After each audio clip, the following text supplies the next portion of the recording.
Hi, K-pop lovers. Welcome back to Annyeong Story. And before we even get into today's video, I need you to stop scrolling, stop multitasking, and actually pay attention to what I'm about to show you. Because this has been hiding in plain sight for over 2 years. 2 years.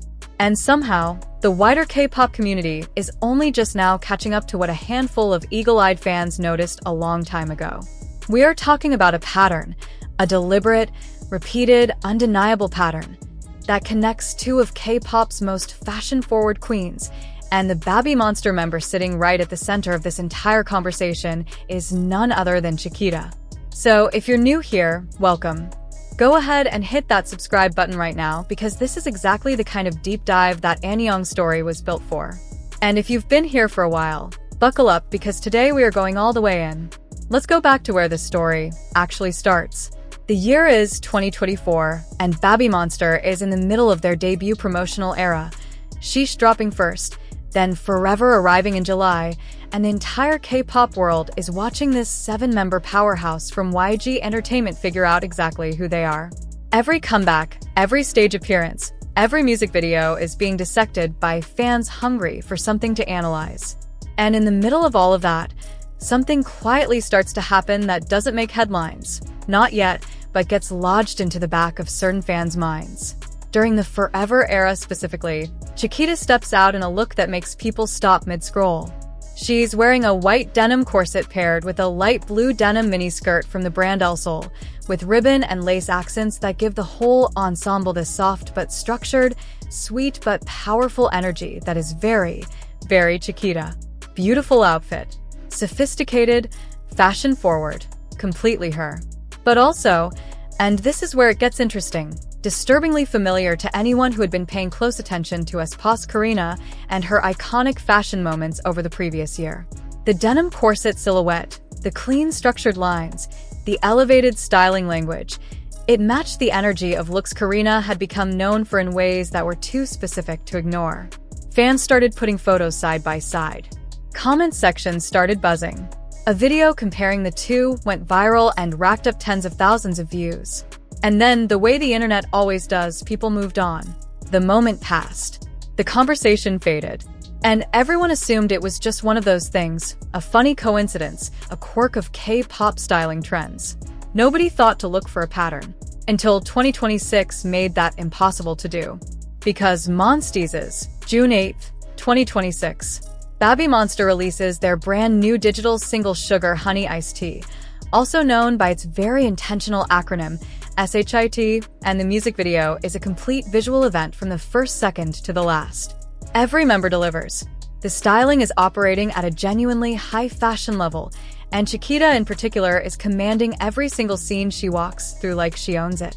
But there is one specific outfit in this music video that brings TikTok to a grinding halt. In the chaotic office setting, one of the MV's most visually striking sequences, Chiquita appears in a structured, high-fashion denim corset bodysuit from Mugler. Not just any brand, not a fast fashion approximation. Mugler, one of the most iconic and prestigious fashion houses in the entire world, a brand whose pieces on K-pop idols consistently signal that a stylist is operating at the very top of their game. The corset is paired with dark denim arm warmers that give the whole look this editorial, almost runway-ready tension, powerful and polished, and completely undeniable. And the moment fans with the right fashion knowledge saw it, the comparison came flooding back instantly. Because Karina of aespa wore an almost identical look in aespa's drama music video in 2023. A Mugler paneled denim bustier bodysuit, dark arm warmers, the same structured corset silhouette, the same denim fabric language, the same overall visual register. Same designer, same concept, same energy, just two different idols, two different eras, and 2 years apart. And this time, the internet was paying attention. Within days of the Sugar Honey Iced Tea MV dropping, a TikTok user showcasing Chiquita's performance look went completely viral, 58,200 likes, more than 3,000 saves, and 174 comments, many of them from fans doing exactly the comparison you'd expect. One comment, sitting at 1,719 likes, read, and I'm translating here, just realized her outfit looks exactly like Karina's outfit from Drama.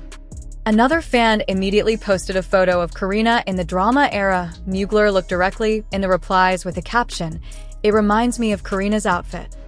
The visual evidence was side by side, the community was making the connection in real time, and the reaction was not anger or criticism, it was pure, delighted, fascinated recognition.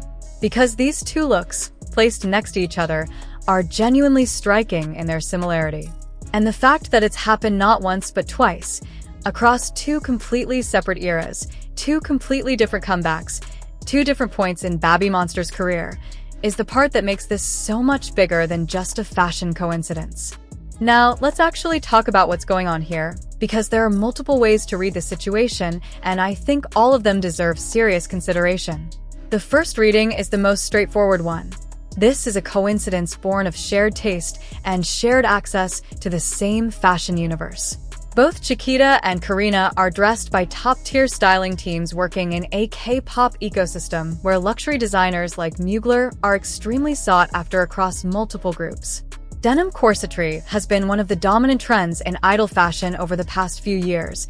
It's structured, it photographs beautifully on stage, and it reads as both powerful and elegant, which is exactly the energy that YG as a company tends to gravitate toward for their artists. If two different stylists independently reached for the same Mugler silhouette for two different artists in 2 different years, that is not impossible. That is actually just how fashion trends work. So the coincidence theory is legitimate, and anyone dismissing it entirely is probably letting the narrative run a little too hot. But here is where it gets genuinely compelling, because even if the specific outfit choices were coincidental, the pattern of comparison, the fact that Karina and Chiquita keep landing in the same visual conversation, is not random at all. It is deeply intentional in a different way. Karina has spent the last several years cementing herself as one of K-pop's definitive fashion icons. She is a Prada global ambassador. She made her debut at the 2026 Met Gala. Her styling choices consistently drive conversation not just within K-pop fandom, but in the broader fashion press. She is, by any reasonable measure, a benchmark. And when fans see Chiquita repeatedly showing up in looks that echo Karina's most memorable fashion moments, what they are actually registering, consciously or not, is that Chiquita is being styled for that same tier of conversation. YG styling team is not dressing Chiquita like a rookie. They are not playing it safe or putting her in looks designed to blend into the background. They are dressing her for a fashion conversation that happens at Karina's level, with Karina's designers, with Karina's visual authority. And that is a statement about where they see Chiquita going. Which brings us to the most interesting part of all of this, the Chiquita factor itself. Because at the end of the day, you can give an idol the most beautiful, high-concept outfit in the world, and it still has to be worn. The clothes still have to be carried. And what makes both of these moments so striking is not just the similarity of the looks, it's the fact that Chiquita wears them with the exact same energy Karina does.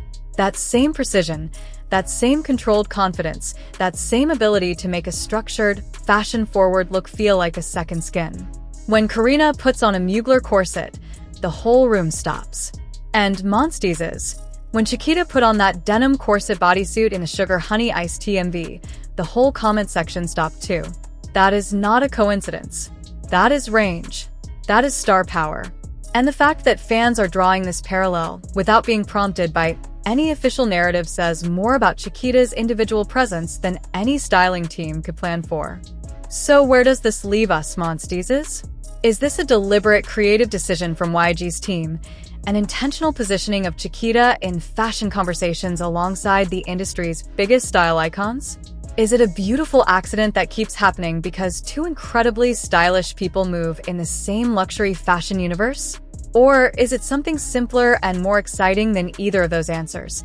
A sign that Chiquita has the kind of presence that naturally draws these comparisons, that makes people reach for the same reference points when they try to describe her? Drop your theory in the comments, because I genuinely want to know what you think. And if you were one of the fans who spotted this comparison in 2024 or in 2026 before this video, you are ahead of the curve and you deserve your flowers right now. If this video gave you something to think about, please like and share it. It helps this channel more than you know, and it gets Chiquita's fashion era the attention it absolutely deserves. Subscribe to Anyong Story if you haven't already, because we have so much more Baby Monster content on the way, and we're just getting started. I'll see you in the next one, Anyong.